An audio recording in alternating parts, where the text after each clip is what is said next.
Marina Beach. Jedna z najdłuższych plaży. No to tutaj był taki nadmorski slums i po prostu jak przyszło tsunami, zmiotło ten slums, no to ludzie nie mieli gdzie się podziać. Ależ gratka. Ślimak morski.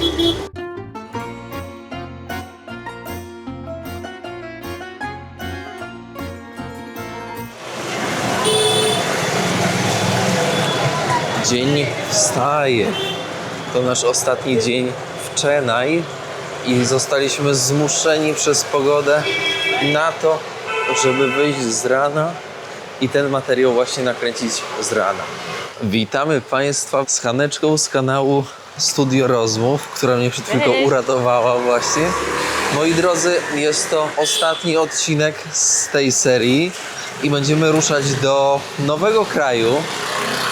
Możecie już na samym wstępie zatrzymać odcinek i w komentarzach spróbować odgadnąć, jaki będzie kolejny kraj. Nie będę Wam nic zdradzać, Hania też nie będzie zdradzać, żeby była zagadka, żeby była, wiecie, żeby był ten dreszczyk emocji. Dziś ruszamy z samego rana, dlatego że pogoda niestety płata nam figla, pomimo że już nie powinno być monsunu.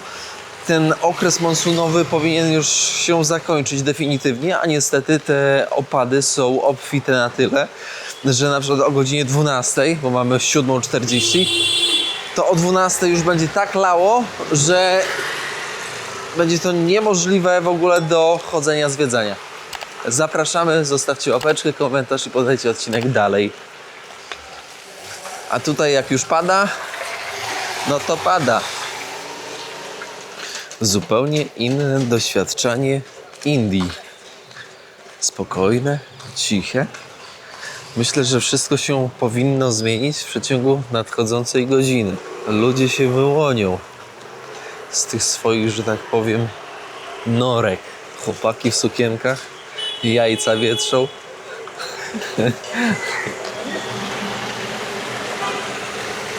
To, czego nienawidzę, to kable wystające. Uważaj, Hania. Dawaj. I ta woda. Tyrkam sobie na robotę tuktukiem. Najbardziej powszechna robota. Tragarz i tuktukarz. Czyli taksówkarz. My jesteśmy na Armenian Street, a co za tym idzie? Tutaj gdzieś jest świątynia armeńska. Nie można mylić bliżej świątyni armeńskiej do świątyni, do cerkwi prawosławnej niż do na przykład kościoła katolickiego. Gdzieś tutaj powinny być. Ania na cwaniaka. Do czasu, ja wam mówię. Do czasu dzban wodę nosi. Good morning. Dzień dobry, witamy szanownego koguta. No powiem wam, że no co jak co, ale kogut w mieście, które ma kilka milionów ludzi, to mnie zawsze rozwala. To jest takie abstrakcyjne. Coś widzieliście, jak u pana noga się... nieładna rana. Armenian Church, 1712 rok. Ormianie z Erwania i nie tylko, czyli ze stolicy Armenii, wędrowali właśnie na te tereny za jedwabiem, za kamieniami szlachetnymi. No i osiadali tutaj naturalnie. Wiecie, ci co przyjechali, zobaczyli, że jest potencjał, osiadali, zakładali rodziny, mieszali się z tutejszą ludnością, bo wiedzieli, że stąd mogą sprzedawać tym, co jeszcze przyjdą. Drzwi masywne, drewniane, zamknięty kościółek, 1931 rok. Tamta data, 1712, nie jest pewnie przypadkowa. Pierwsze zapiski o Ormianach tutaj. Trzeba też zaznaczyć, że poranek w Indiach odkrywa właśnie tą sferę bezdomności bardzo mocno. Odkrywa ich na każdym kroku. Ciekawe jest to, że nikt się nie śpieszy na robotę. Hania tutaj dzień zaczyna od kawy. Ale tutaj kawa jest z mlekiem. Więc... tłusta, no. No i różne właśnie tutaj słodycze. Trochę już próbowaliśmy, powiem wam szczerze. Milkpeda, dużo takich mlecznych przetworów, zobaczcie. W restauracjach też jest fajne to, że po prostu masz konkretnie napisane, ile czego dostaniesz, 2 pieces, czyli 2 sztuki, za tyle i tyle rupieci, więc to wszystko się zgadza i nie ma później gadania, że można było więcej czy mniej. A ołtarzyk z rana musi być odpalony, bo inaczej biznes nie pójdzie. Ona pięknie pachnie, jest taka karmelizowana. Kawosze zazdroszczą. Naprawdę pyszna, ale ona ma mało wspólnego z kawą tak naprawdę. Kawą Bardziej- by nie był szczęśliwy. Rozwodniona, znaczy rozmlekowana. Jest taka mleczna bardzo. Zgodnie ze świadkiem metrowym w Europie, metro jest obstawione nie tylko przez bezdomnych, ale też przez czarki. Widać, że z tej samej rodziny. Widać, że tutaj bliskie relacje zostały zbezczeszczone. My po bilet. Aż tutaj chłopaki sobie śpią, nie? Zobaczcie, praktycznie nie ma ludzi. Jedna pani jakaś wyskoczyła.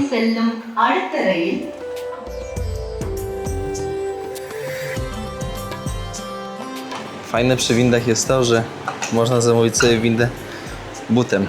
Nigdy czegoś takiego nie widziałem. Ja tego w ogóle nie zauważyłam. Ale super. Bezdotykowa winda. Słuchajcie, higiena. Najzwyczajniej w świecie tyle osób dotyka przez cały dzień, bezdomni, niebezdomni, wszystko ten. Na pewno to ogranicza roznoszenie różnego rodzaju chorób przeróżnej maści. Skakujemy i jedziemy do takiej starej knajpki, w której zjemy sobie jakieś pyszności. A pan ma transport, ale nas podrzuci na szybko za 50 rupieci.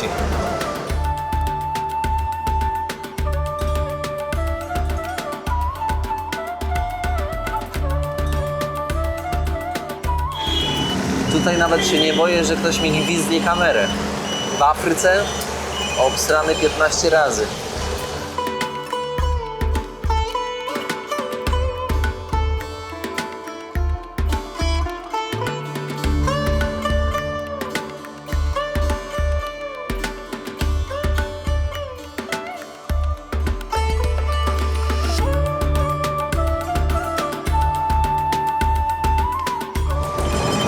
Zobaczcie na aplikacji panu co chwilę przychodzą kolejne przejazdy. Jest biznes. Po odzyskaniu przez Indię niepodległości zaczęły powstawać knajpeczki i jedną z takich, które przetrwały do dzisiaj jest Ratna Cafe. 1948 rok, moi drodzy, i idziemy spróbować tam idla sambar, czyli takie placuszki ryżowe polane ichniejszym sosem, który jest nielimitowany, ale jest pewnie tak piekielny, że obywatel Europy nie jest w stanie go za dużo zjeść. Ale idziemy spróbować na śniadanko, bo Hania już mdleje. A to jest dość ciekawe. Ona jak nie zje z rana, to normalnie ma odcięte kable. Good morning. Hello. Wow, zobaczcie. Różne jakieś przekąski. Hello, sir. Tutaj można zobaczyć, co można kupić. Zupki, nie zupki. Trochę tych zup jest tutaj w Indiach, więc nie trzeba jeść tylko i wyłącznie biryani. Można zjeść przeróżne rzeczy. O, to jest nasz klimat. To jest to, czego oczekujemy od życia. Proszę zobaczyć, mamy ceny na samej górze. Ceny, powiedziałbym, takie wyższe niż standardowe. Ale godzimy się na to. Andrzej będzie nas obsługiwał. 100 rupieci to jest 4 zł. Dosa niecałe 4 zł. Różne warianty 4-5 zł, tak mniej więcej. 6 zł, jakaś cebulowa. Są jeszcze jakieś desery, basunti, gulaba, jamon, wash basin. Miejsce do mycia rąk. Powiem wam, że naprawdę w Indiach z tym myciem rąk fajnie podziałali. Te projekty takie uświadamiające, edukacyjne na temat tego, że brudne ręce to brudne ciało od środka i chore ciało, dają radę. Please, sir. Samba. Ale na full placuszki. Thank you. Jakie ser? A jeszcze śmietankę jakąś. Proszę. Takie. 2 placuszki. Nieduże, ale dużo sosu. Dużo sosu, cebulka, papryczki, liść laurowy. Te placuszki to już jedliśmy. Mieliśmy okazję próbować. Czy sos jest pikantny? Pan powiedział, że trochę. I w sumie jest piekło, ale do zniesienia. Co oznacza w ich mniemaniu trochę? Nie mam pojęcia. To są placuszki ryżowe, no i ten sosik, no to jest taki, wiecie, taki bulion na cebulce i innych warzywach, soczewicy chyba też z przyprawami. Mocne śniadanie. Od razu ciśnienie idzie w górę. Hania dostała masalę dosa na więziennej tej płytce. Prawda. To jest Próbuj. w sumie taka wersja naszych naleśników, bym powiedziała. To prawda, z takimi dodatkami. Wytrawnych. To akurat nie jest ostre. Ładnie wygląda. Też na liściu banana.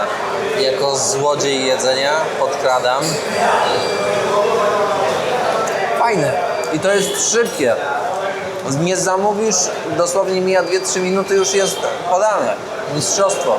Nie powiedziałem najważniejszego. Proszę zostać do końca odcinka, tego ostatniego z Indii, ponieważ jeśli się uda, a uważam, że się uda, to zakończymy ten odcinek takim, powiedziałbym, elementem polskości. Takim polskim akcentem. O tak, może. Pan mi dolał sosu. Sosu można jeść ile się chce, ale tak jak mówiłem na początku, piekło niesamowite. U Hani teraz ziemniory bardziej widać, ten farsz ziemniaczany. Jak ogólnie w smaku? Jest super, ona nie jest ostra po prostu. A widzisz. Zrozumiał pan? One more. One dosa. Yes, please. Sosidło białe, które widzicie tutaj, to jest miąższ kokosowy zmieszany z imbirem, zmieszany z zieloną papryczką, delikatnie. Ziarnka gorczycy tutaj widać, takiej malutkiej, tak przynajmniej piszą w internecie. On nie jest ostry. On ma za zadanie łagodzić ten tutaj oryginalny, pikantny sosik. Dobra, nie wytrzymałem. Też zamówiłem jeszcze doskę. Śniadanie to podstawa, tak mówią. Szefowa najedzona Najedzona, ale będziemy jeszcze polować na kasari. To jest taki przepyszny deser słodki. z kaszy manny. Z kaszy mannej, ale nigdzie nie możemy go dostać. Raz tylko był. Uwaga, uwaga, po 4 dniach poszukiwań kasari, deser indyjski z południa Indii. Ale on wygląda Dociera. inaczej niż ten pierwszy. Tamten był taki mleczny, biały. Kasza manna z cukrem, z bakaliami powinna być. Tutaj widać coś jest, ale co to jest? Robione na klarowanym maśle. Bakalie, orzechy. Ja sobie ręką. Z gęby leci. Ale co tam? Ręka myta. Pojedli, popili i w tym czasie wszyscy Hindusi i muzułmanie, chrześcijanie, Żydzi wstali. Indyki i Indianie, moi drodzy, Hindusi i Hinduski. Aż się można zamotać. A jaki baleron! Idź pierwszy. Jaki baleron! Wypasiony na dosie.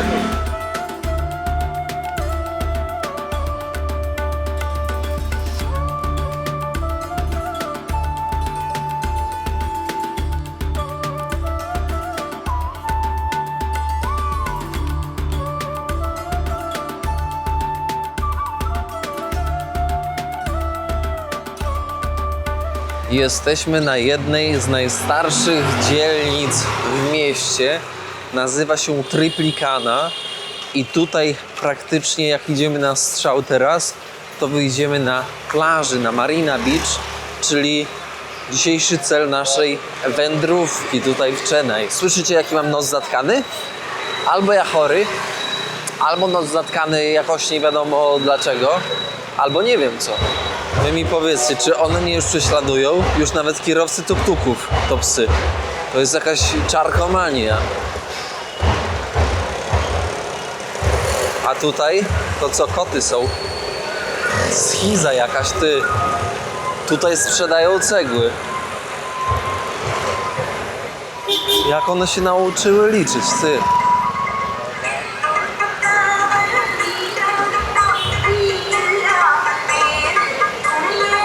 W Indiach trzeba uważać na komary, czyli trzeba się psikać repelentem. Mamy takie choroby jak malaria, którą znamy, denga, którą mniej znamy, ale która też robi swoje, i chikungunya.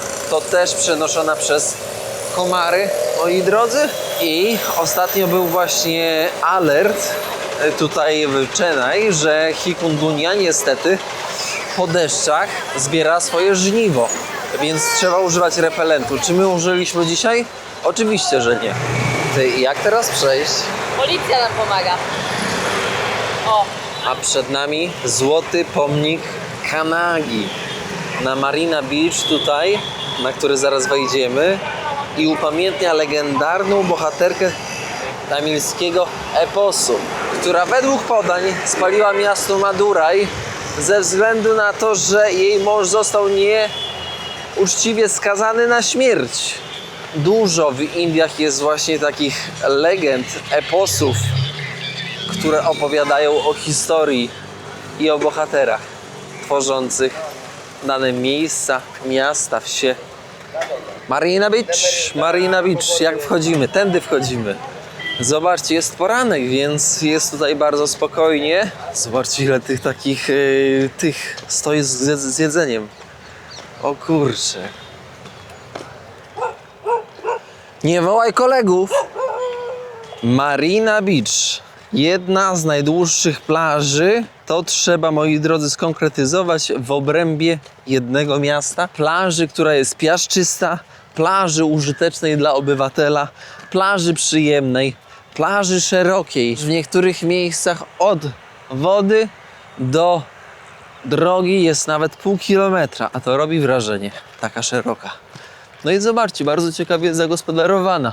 Wszystko jest, włącznie od jakichś tutaj placów zabaw, po jedzonko, po picie, po jakieś ziemniaki na patyku za 50 rupieci, atrakcje typu karuzele. Tutaj musi się dziać wieczorem. To musi być naprawdę ciekawe doświadczenie. pogoda jest taka, że po prostu czuć, jak nadciąga ten deszcz, że on zaraz przyjdzie i tak lunie totalnie na nas. Przed nami Zatoka Bengalska, największa na świecie, należąca do Oceanu Indyjskiego. Ogromny akwen. Jak podróżuję z Tomkiem, to widzę wszystkie zwierzęta na tym świecie, ale wszystkie w takiej wersji. Suszków jakiś. Śpiącej. Żółw oceaniczny. Niestety, zaraz nam zabiorą. Niestety odszedł. Może ze starości, może zjedzony przez jakiegoś drapieżnika, może przez psy, wyrzuciło go na plażę, ciężko powiedzieć. Patrzcie tam ekipa się bawi. Ale zobaczcie, jakie fale mocne. Patrzcie, jak wciąga ich, patrzcie, jak wciąga. Nie wiem, czy to bezpieczne, ale na pewno 1,5 miliarda ludzi w Indiach jest, no to nie będzie aż takiego deficytu, jak ich wciągnie. Nie, to nie było fajne. Cofam. Jeszcze by kocyka można było dołożyć. Chillowanie nad wodą. Jakieś owocki by się przydały. Jakaś sunia by się przydała. Wracając jeszcze do historii, jeszcze przed 1881 rokiem ta plaża praktycznie nie istniała. Nie było tutaj tak szerokiego pasma jak dziś. Co się zmieniło? Moi drodzy, budowa portu w Chennai zmieniła prądy morskie, które zaczęły nanosić piasek. I przez kilka dekad, przez ponad 100 lat de facto, mamy co mamy. Ingerencja człowieka, zobaczcie, jak jest w stanie zmienić to, co wokół tego człowieka. Jak jest w stanie zmienić środowisko. Trzeba też powiedzieć, że to jest jedna z najdłuższych plaż w obrębie miasta, jednego miasta. Tutaj może do surfingu nie wiem, nie znam się, ale fala jest. Plaża jednak jest znana z takich kwestii jak jedzonko. Jedzenie pod gołym niebem to właśnie na Marina Beach. Owoce morza, rarytasy, jakieś słodkości to właśnie tutaj w tym obrębie. Z tym się kojarzy plaża. Jeśli chodzi o czystość, no to powiem szczerze, że za bardzo nie ma się do czego przyczepić. No troszkę gdzieś tam syfu jest, ale to przy takiej populacji, przy tak dużym mieście, no to norma. Latarnia morska. Zaraz podejdziemy, zobaczymy, czy można tam się wspiąć na górę. Anela, chodź do latarni. Cały biznes jeszcze śpi. Good morning. Poland. Karuzela dla dzieci. Na tak zwane słowo Hindusa wsiada. Fajny, drewniany konik. Niestety z chęcią przyszedłem tutaj z Haneczką wieczorem, ale jutro mamy lot, więc nie ma jak. Po prostu. Tutaj w 2004 roku przyszło tsunami, zmiotło wszystkie zabudowania z powierzchni ziemi, moi drodzy, ale na szczęście rząd pomógł odbudować tutaj te miejsca. Te zielone bloki, które widzicie, to jest właśnie rządowa ręka, która pomogła lokalnym wrócić do stanu użyteczności, że tak powiem, codzienności. Latarnia morska w konserwacji. Niestety, chłopaki konserwują. A tutaj bilety. Bilet dla obcokrajowca 50, czyli 2 zł. Bilet dla lokalnego około złotówki, mniej niż złotówka. Robienie zdjęć dodatkowo, moi szanowni państwo, 25 rupieci, czyli złotówka. Scenki z lokalnego życia. Lodziarz na plaży. Starszy pan, pani coś sprzedaje, ale nie, no na kroczu musieli jakąś pineskę machnąć. Lokalni, którzy wypychają łodzie na poranne połowy. Mordulka, jaka mała.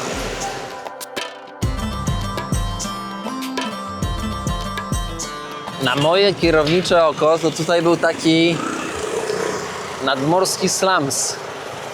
I po prostu jak przyszło tsunami, zmiotło ten slums, no to ludzie nie mieli gdzie się podziać. To rząd co? Slumsu nie będzie na jednym poziomie budował. Lepiej iść w górę.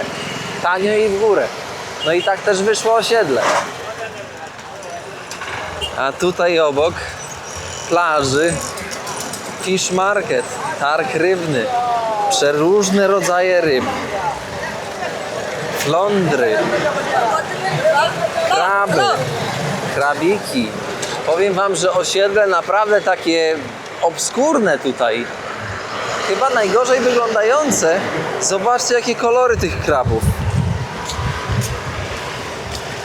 Indigo, taki niebiesko-fioletowy, różowy, pomarańczowy.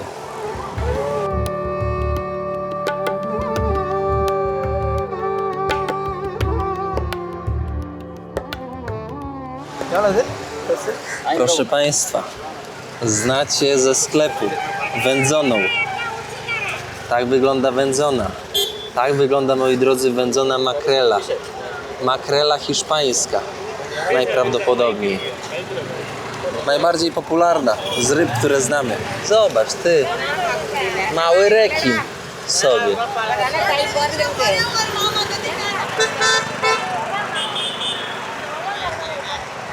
Ale ciężka robota. Jedyne źródło utrzymania dla wielu tutaj.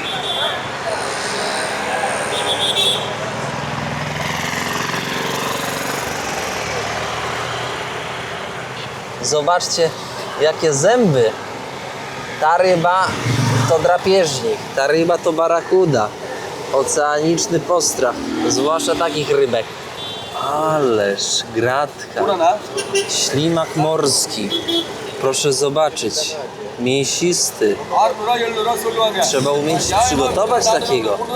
A historycznie te muszle są, moi drodzy, znane z tego, że rybacy wydłubywali tego ślimaka i za pomocą tej muszli wyrzucali wodę z łodzi. Tutaj osiedle, rybę się sprzedaje. Tutaj targ rybny, a tutaj sprzęt do roboty. Zobaczcie ile łodzi, zobaczcie ile sieci. Ryba flądrowata. Oczy po jednej stronie. Ostre zęby, niczym u piranii, ale pirania w tej części świata nie występuje. A jak odwrócę, proszę zobaczyć. Ale śliska. A tu jasna. Ciekawe. A tutaj mamy co? Jednorożca. Nie ma on jadu. Nie ma jadu. Zobaczcie, tak to on wygląda. Dwa kolce na dole, jeden na górze. Taka fizyczna, powiedziałbym, obrona przed drapieżnikiem. Tutaj aż Portugi zrobił. Ale ciekawy. Powiem wam, że naprawdę ciekawe okazy tutaj są. Wchodzimy na osiedle i przejdziemy sobie tędy. A przejdźmy sobie przez środek osiedla. Zobaczmy, jak to wygląda. Zobaczcie, tak jak z reguły bywa, jeżeli coś się dzieje, rząd pomaga, to później rząd za bardzo nie przykłada większej wagi do tego. 2004 rok, czyli mamy 22 lata lekko licząc. 20 może 1 lat, bo musieli to postawić. Takie zaniedbane trochę. Hania, czy uważasz, że kobieta w Indiach to bezpieczna kobieta? Uważam, że bardzo bezpieczna i ani jeden mężczyzna na mnie nie gwizdnął, nie spojrzał jakoś. No jedynym osobą, która patrzy na ciebie jak na dobry kąsek, to trzecia płeć. A ja bym powiedział, że jednak mężczyźni patrzą na ciebie, spoglądają, Hanna. Ty tego nie... tak ukradkiem chyba, no. Ale robią to ukradkiem, a w niektórych krajach robią to perfidnie i jeszcze gwiżdżą i tak patrzą po prostu tym wzrokiem. Zwierzęcym. Tego nie odczuwam w ogóle. Bazylika Świętego Tomasza. Co ciekawe, moi drodzy, to fakt, że jest to jedna z 3. Jeżeli chodzi właśnie o apostołów. Jedną mamy w Watykanie, drugą mamy w Santiago de Compostela. I zaraz ktoś powie, kierowniku, ale Święty Tomasz z Indii nie był. No i prawda, że nie był. Oczywiście, że nie był. Ale trzeba zaznaczyć, że zadaniem apostołów było szerzenie Ewangelii. No i Święty Tomasz ruszył, moi drodzy, na wschód, żeby szerzyć tęże Ewangelię i dotarł do rejonu, który się nazywa Kerala w Indiach. Wejdźmy do środka. Zerknijmy, ilu wiernych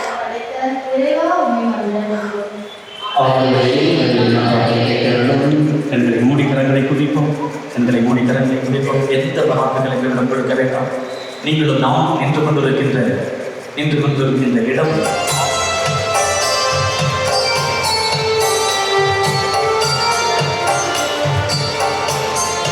1986 rok przyjeżdża nasz krajan Jan Paweł II tutaj do Chennai, moi drodzy. Jan Paweł II pełnił swój pontyfikat 26 lat i 5 miesięcy, jak dobrze pamiętam. Nawet miałem okazję 27 kwietnia 2014 roku być na kanonizacji w Watykanie. Dlaczego pojechałem sobie stopem z Polski właśnie tam? Moi drodzy, ponieważ Jan Paweł II, czy lubicie, czy nie lubicie, czy jesteście katolikami, czy prawosławnymi jak ja, czy Żydami, a może Hindusami, to tak naprawdę to jest człowiek najbardziej znany na całej planecie. Nie ma żadnego innego papieża, który byłby tak poważany i tak na szeroką skalę czczony wręcz i mający tak wiele pomników, obrazów, wszędzie gdzie nie byłem, na każdym kontynencie, na którym postawiłem sandał, w wielu miejscach na świecie, od Afryki po Azję i inne miejsca,